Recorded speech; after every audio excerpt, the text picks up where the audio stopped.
Ang kwentong ito ay hango sa totoong buhay. Karanasan nito ni Kaading. Taong 1978, Iligan, Cagayan de Oro.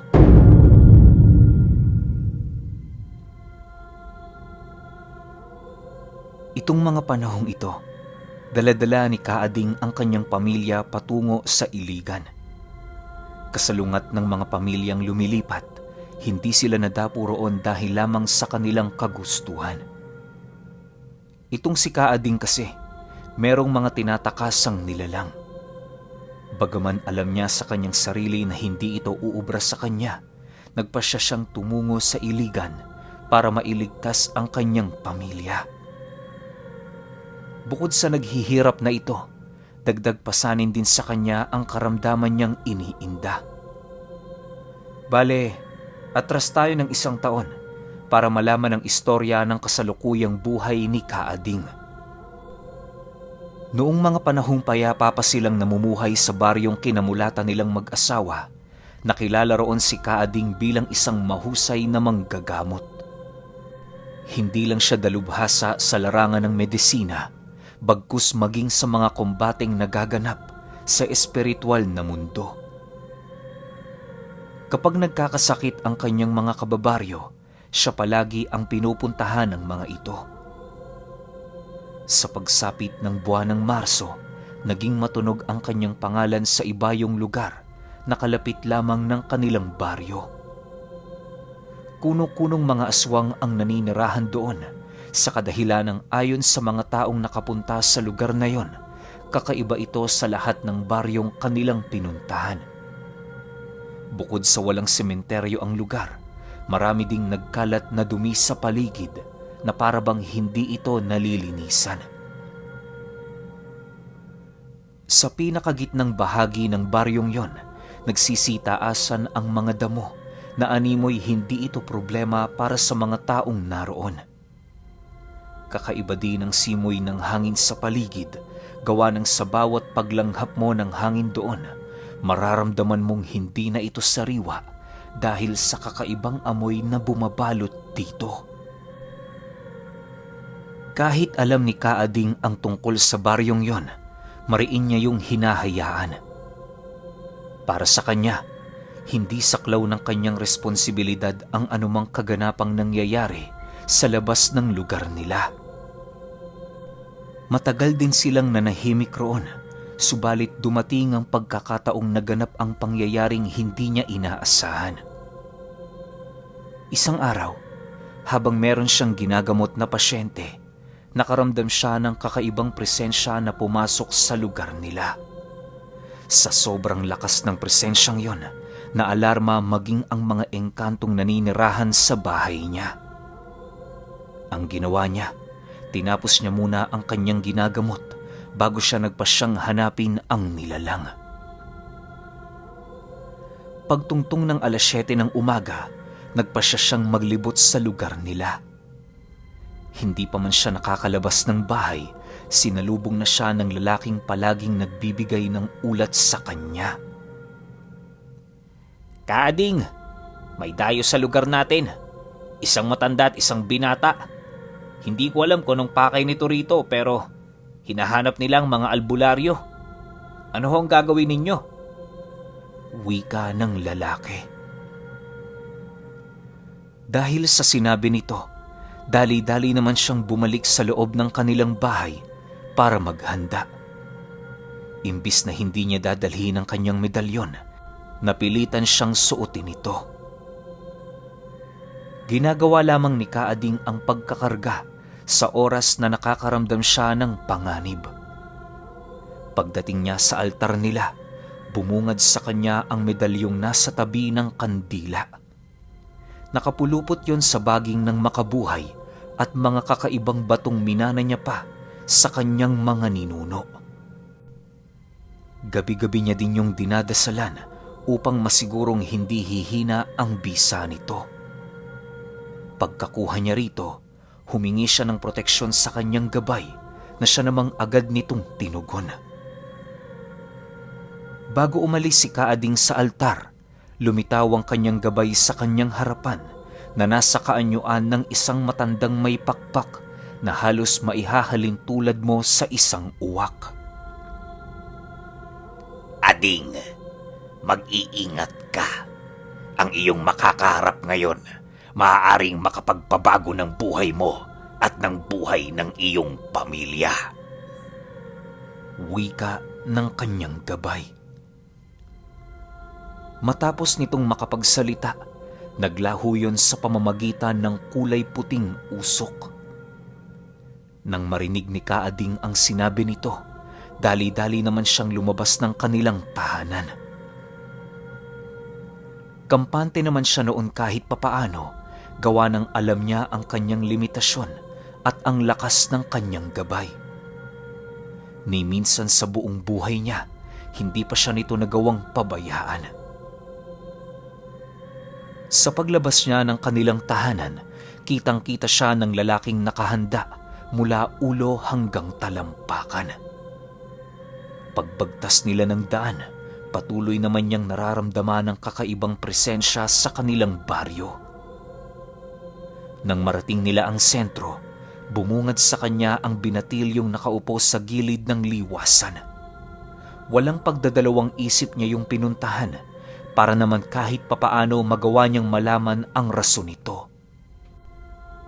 Noy, ano ang kailangan mo? Magpapagamot ka ba? Bungad na wika ni Kaading paglapit niya sa binata. Dahil sa sinabi nito, dali-dali naman siyang nilapitan ng matanda habang pilit na itinataboy papalayo. Ayon sa matandang yon, wala siyang karapatang kasywal na kausapin ng binata gawa ng meron itong dugo ng mga maharlika. Kung nais niya yung kausapin, kinakailangan niyang lumuhod sa harapan nito at humingi ng abiso. Nang marinig niya ang sinabi ng matanda, bigla namang napakunot ang kanyang noo sa kadahilanang para sa kanya, isang ordinaryong bata lamang ang nasa harap niya. Upang makumpirma ang sinabi nito, muli niya itong tinanong ng, Maharlika? Saang uri ba kayo nabibilang? Nasaan ang hukbo niya? Hindi mo na kailangan pang malaman kung saan kami nabibilang. Mas mabuti sigurong umalis na kayo dahil hindi kayo ang kailangan namin. Ang hinahanap namin ay albularyo at hindi payaso. Sagot naman ng matanda. Ako na nga ang hinahanap ninyo. Hindi nyo ba natutunugan ang presensya ko? Sa bagay, hindi nyo nga pala ito mararamdaman hanggat hindi ko pa ipinaparamdam. Sagot naman dito ni Kaading habang ipinapakita sa matanda ang suot-suot niyang medalyon. Pagkasilay nito sa agimat niyang tangan, bigla naman itong naramdaman ang kanyang kakaibang presensya. Animoy nalalapnos ang balat nito sa sobrang init na siya namang sinasabayan ng sobrang lamig. Dahil sa pangyayaring yon, agad na bumalik ang matanda sa kinaroroonan ng binata upang ibulong ang kanyang nalaman. Nang marinig ng binata ang sinabi nito, doon na ito dahan-dahang tumayo habang nananatiling walang imik. Paglapit nito sa kanya, ramdam ni Kaading ang kakaiba nitong presensya. Unang beses niyang makaramdam ng ganoong kasamang aura na halos hindi niya lubos na inaakala. Nang ilang dipa na lamang ang pagitan nila ng binata, inilahad nito sa kanya ang kailangan nito. Ayon sa binatang yon, iniimbitahan niya si Kaading na tumungo sa kanilang lugar para makiisa sa pagdiriwang na inihahanda ng kanyang ama. Nagbigay din ito ng babala sa kanya na kung hindi siya sasang-ayon sa kagustuhan ng mga ito, kikitilan siya rito ng buhay at ipapakain sa mga sigbi na pagmamay-ari nila. Nang marinig ni Kaading ang sinabi ng binata, halos manginig naman siya noon sa galit dahil sa labis na pagramdam ng pamimilit. Walang sabi-sabi, Bigla niyang hinugot sa kanyang bewang ang tangan niyang punyal at kasabay nito ang pagbulong niya dito ng matataas na uri ng usal habang sinusugod ang binatang yon. Alam ni Kaading na merong dugong aswang ang mga ito, subalit hindi yon sapat para magawa nilang umilag sa kanyang pag-atake. Nang masipat naman ng dalawang nilalang ang kanyang ginawa, pinilit naman itong lumayo, subalit hindi na nila nagawa. Bago pa man masalag ng matanda ang kanyang punyal, lumapat na ito sa dibdib ng binata na siya namang dali-daling ikinaagnas ng buo nitong katawan. Sa pagbagsak nito sa lupa, tuluyang naglaho ang katawang lupa nito hanggang sa buto na lamang ang natira. Dahil sa ginawa noon ni Kaading, panay naman ang pagsigaw ng matanda na siyang naging sanhi upang makuha nito ang atensyon ng kanyang mga kababaryo. Subalit kahit gano'n na ang nangyayari, nagpasya pa rin siyang kitilan yon ng buhay upang hindi na nito magawa pang makalabas sa kanilang baryo. Ang ginawa noon ni Kaading, mabilisan niyang kinaladkad ang nilalang patungo sa looban ng liwasan kung saan nasa gilid nito ang matataas na talahiban. Pagdating nila roon, dali-dali niyang ginilita ng leeg ang matanda na siyang naging sanhi ng mabilisan nitong kamatayan. Pagbalik niya sa kinaroroonan ng kanyang kasama, sakto namang nagtitipon na roon ang kanyang mga kababaryo. Ang nadatnan na lamang ng mga ito, isang tumpok ng abo na halos maihahalin tulad mo sa abo ng nasunog na balat ng nyog. Dahil sa wala namang nakita ang kanyang mga kababaryo, kung kaya't inakala nitong ang kasama lamang ni Kaading ang sumisigaw. Matapos ang mga pangyayari, doon na nga bumalik ang normal na kaganapan sa kanilang baryo. Si Kaading noon, piniling umuwi na muna sa kanilang bahay para makakain ng almusal. Hindi na niya muna inisip ang tungkol sa bagay na yon, lalo pat alam niya sa kanyang sarili na meron at merong darating para ipaghigante ang pagkamatay ng mga ito. Hindi naman siya nababahala kahit papaano sa kadahilan ng alam niya sa kanyang sarili na hindi siya pababayaan ng kanyang mga tangan. Alam niyo ba na ang karga ni Kaading walang kaugnayan sa mga relihiyon ngayong pangkasalukuyan? Ang kanyang mga usal, purong gamit ng ating mga ninuno bago pa man sinakop ang ating bansa ng mga Kastila. Marami siyang bathalang pinagsisilbihan, alinsunod sa kanyang pinaniniwalaan. Hindi rin naniniwala si Kaading sa mga kumakalat na relihiyon, gawa ng para sa kanya, mas tunay pa rin ang mga bathala at nag-iisang Diyos na itinatak ng kanyang mga maestro sa kanya. Lahat ng kanyang armas na pinanghahawakan noon nanggaling pa sa iba't ibang angkan ng mga katutubo na nagbahagi ng karunungan sa mga kaninu-ninunuan ng kanyang maestro. Nakadepende din ang kanyang kakayahan sa mga elemento at sa mga engkanto. Marami ding tattoo sa katawan itong si Kaading na kung saan yon ang nagbibigay proteksyon sa kanya at kaligtasan. Kung titingnan mo nga ang balat nito, wala kang makikita roon kundi ang mga ukit na animoy balat ng ahas kung saan sumisimbolo sa kanyang kalasag. May mga katagading nakaukit sa kanyang mga daliri na nagbibigay sa kanya ng lakas pagdating sa pisikal na pakikipaglaban. Dagdag pa ni Kaading, marami pang kayang maipamalas na abilidad ang mga nakaukit sa kanyang katawan kung pipilitin niyang gamitin ang kabuuan ng kanyang lakas. Sumapit ang gabi noong araw na yon. Marami nang bumisitang engkanto sa kanyang tahanan. Lahat ng mga ito nagbibigay ng kanilang pangamba para sa kasalukuyang kinakaharap niyang pagsubok. Habang naghahasa noon si Kaading ng punyal, panay ang kanyang pagrinig ng mga bulong sa hangin.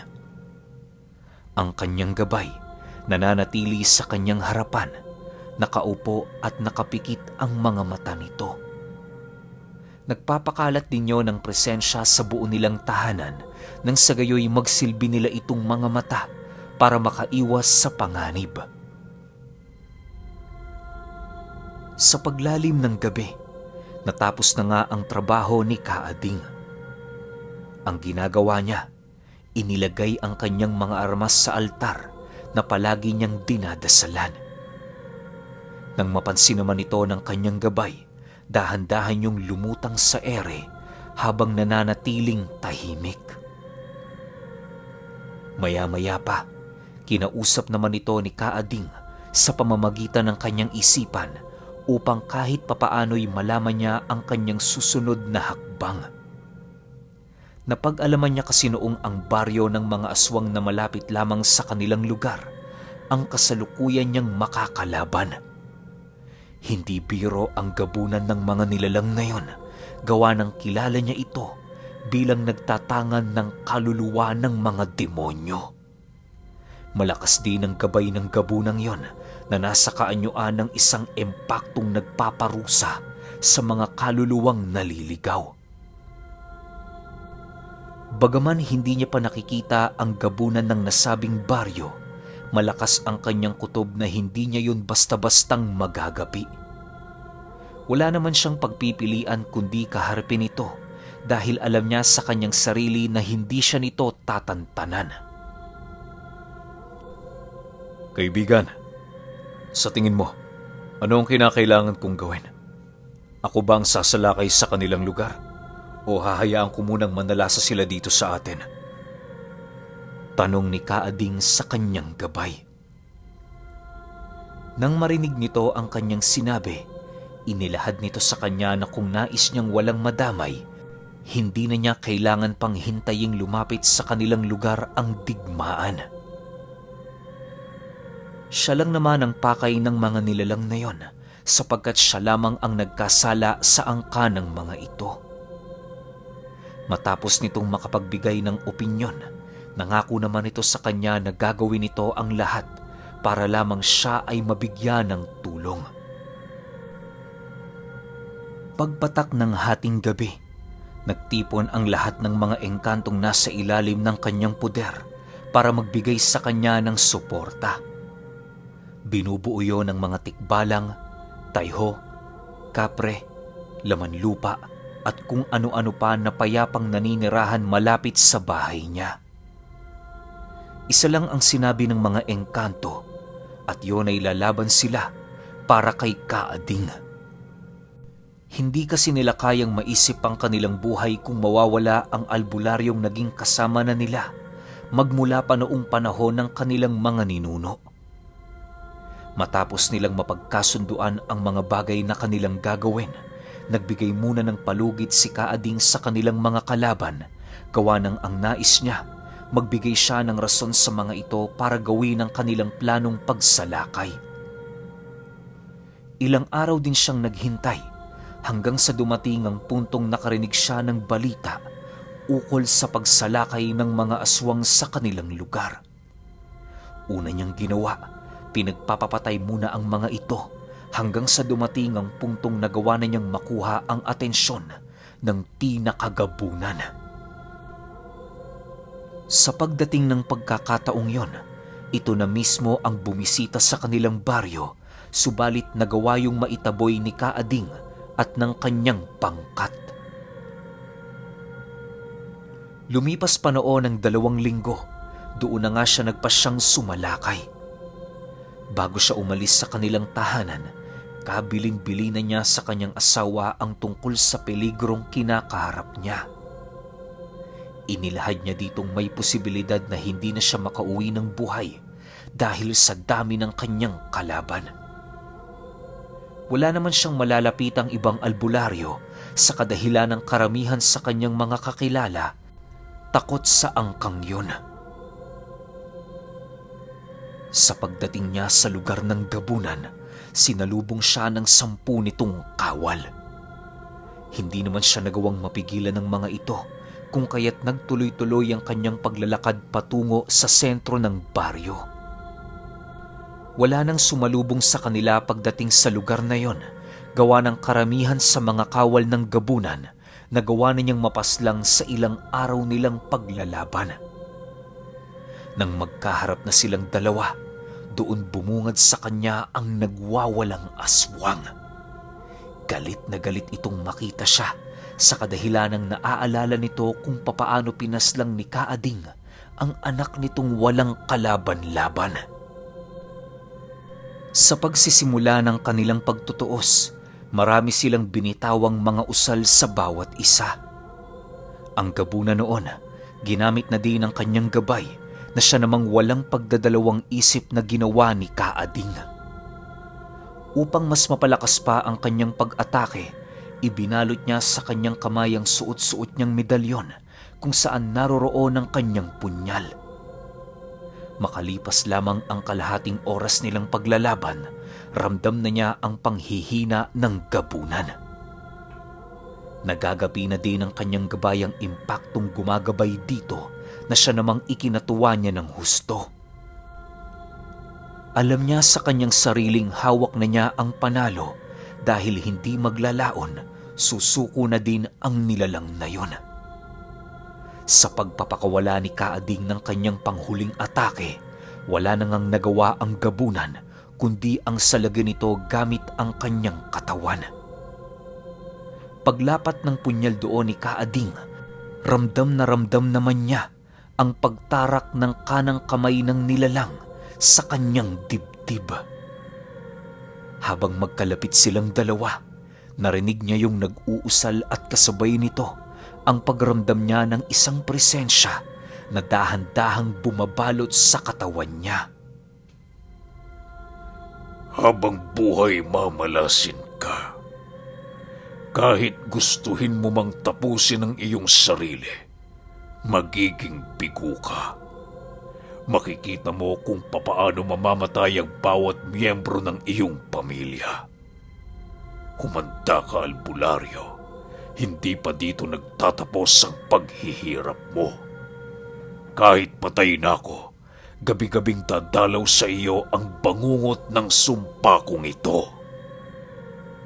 Wika ng maharlikang gabunan habang nag-aagaw buhay. Matapos nitong makapag-usal at makapagbigay ng sumpa, dahan-dahang naagnas ang buo nitong katawan. Sa pagbalik ng katahimikan sa paligid, bumungad sa kanya ang kanyang gabay na halos ibang-iba na sa dati nitong kaanyuan. Labis noong nabahala si Kaading, gawa ng kitang-kita niya na labis ang pamumula ng mga mata nito. Bago pa man niya makausap ang gabay niyang yon, naglaho na lamang yon na parang bula. Magmula noon, hindi na yon nagparamdam sa kanya. Makalipas ang 1 linggo, namuhay sila ng payapa. Kahit masaya ang pamilya ni Kaading, ramdam niya sa kanyang sistema na merong nangyayari sa kanyang kakaiba. Maliban sa katawan niya, nakakaramdam na din siya ng mga usal ng kaliwa tuwing sumasapit ang dilim. Yon ang nagbibigay sa kanya ng kilabot na halos dumating na sa puntong hindi niya nagagawang makatulog sa bawat gabing dumaraan. Pinilit niya din noong gamutin ang kanyang sarili pero hindi niya yun magawa-gawa. Sa paglipas pa ng mga buwan, naging mabigat na pasanin yon para kay Kaading. Ultimo ang kaibigan niyang ermetanyo na napabisita sa kanya, wala ring nagawa. Ang mga kasangga niyang engkanto na nakatira sa bahay niya, unti-unti nang umaalis na para bang pinangingilagan siya. Akala ni Kaading hanggang doon na lamang ang kanyang buhay pero merong nakapagsabi sa kanya na merong isang albularyo sa Iligan ang maaaring makatulong sa sumpang tinatangan niya. Yon ang kanyang naging rason kung bakit nagpumilit siyang tumungo sa Iligan para magbagong buhay. Pagdating niya sa lugar na yon, Ilang araw din ang inabot ng kanyang paghahanap hanggang sa marating niya ang tahanan nito.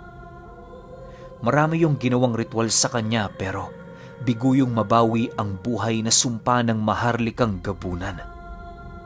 Ayon sa albularyo, upang mabawi ang sumpang yon, kinakailangan niyang patayin ang 3 pinakamahalaga sa kanyang buhay. Yon ang kabayaran sa kanyang ginawa noong pinaslang niya ang pinakamamahal na nilalang ng gabunan. Dahil sa wala naman siyang kakayahan para gawin ang bagay na yon, taus-puso na lamang niyang inako ang sumpa. Makalipas ang ilang linggong pananatili nila sa iligan, para ng buhay na impyerno ang nararanasan ni Kaading. Pinilit niya noong ibigti ang kanyang sarili pero tila ba may pumuputol sa tali niyang ginagamit. Nang wala na siyang pagpipilian, isang bagay na lamang ang naibigay ng manggagamot at yon ay ang ilunod ang kanyang sarili sa sapa. Yun na lamang ang tanging paraan nang sa gayoy hindi na lumala pa ang sumpang kanyang tinatangan. Nang marinig ito ni Kaading, agad naman niya yung ipinagbigay alam sa kanyang pamilya. Mahirap man pero wala silang magagawa kundi tanggapin ang bagay na yon. Ang sumama sa kanya patungo sa isang liblib na sapa, ang manggagamot mismo na nagbigay sa kanya ng paraan kung papaano kikitilin ang kanyang buhay. Bago talian ni Kaading ang kanyang sarili at magpalunod sa malalim na parte ng sapa, inilahad niya sa albularyo ang lahat ng kanyang istorya. Nais niyang tanganin nito ang pahina ng kanyang buhay nang sa gayoy malaman ng kanyang pamilya ang kanyang mga pinagdaanan. Matapos niya yung gawin, hindi na siya nagsalita pa, bagkus ang ginawa niya, inilunod na niya ang kanyang sarili. Kasabay ng pagtalikod niya sa kanyang pamilya at sa mundo, labis-labis ang pagsisisi ni Kaading gawa ng hindi niya natupad ang kanyang pangako sa kanyang asawa dahil nalapatan siya ng sumpa ng maharlikang gabunan.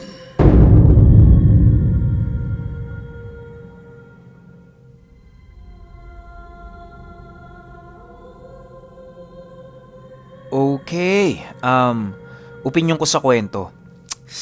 Grabe, sobrang lakas magbitaw ng sumpa ng maharlikang gabunan. Alam nyo, yung nakaraang series natin, yung Mahiwagang Sibat ng Aswang, di ba nangyari din yan? Na kahit dibino ka, kahit gaano ka kalakas, kapag sinumpa ka ng nasa kaliwa na merong mataas na posisyon o merong sobrang taas na karunungan, wala ka talagang kawala. Makukuha talaga ng katawan mo yung sumpa na yun. Tapos dito pa kay Kaading, parang medyo may problema tayo di ba? Kasi lahat ng paniniwala niya, nagmula pa sa noong unang panahon pa ni Kopong-Kopong, siguro panahon pa to ni Rahabalin Susay. Kasi kung pakikinggan nyo na maigi yung kwento, marami siyang batok sa katawan o tattoo na parang mga makapangyarihang simbolo. Tapos ang sinasamba niya yung mga bathala. Well, sobrang lakas naman talaga ng mga yon. Pero kasi ang negative nun o downside nun, kapag kalaban mo yung modern na yung alam. Tulad nito, yung maharlikang gabunan. Siguro may alam din to na sinaunang aral, tapos meron pa siyang alam na bagong aral. Siguro pinag-combine niya yon para lang mabigyan ng matinding parusa tong si Kaading, para yun nga, tanganin niya yung sumpa na hindi siya mamamatay kahit anong gawin niya. Pero ending, namatay naman siya, nilunod niya yung sarili niya sa sapa. Kaya yun, natapos yung buhay niya. Pero sayang lang no, ang ganda sana kung magiging series nito kasi sobrang lakas ni Kaading Tapos para siyang Lolo Ruben kasi ang dami niyang kasangga sa lugar nila, tas may halong Rahabalin Susay kasi nga marami siyang batok sa katawan di ba? Ang ganda sana, kaso nga lang nakalaban niya maharlikang gabunan tas binigyan pa siya ng sumpa. Yun, wala siyang nagawa para sa bagay na yun. Pero kayo, kung may opinion kayo sa kwentong ito, comment nyo lang sa baba. Yun lang. Hanggang sa susunod na kwento. Salamat.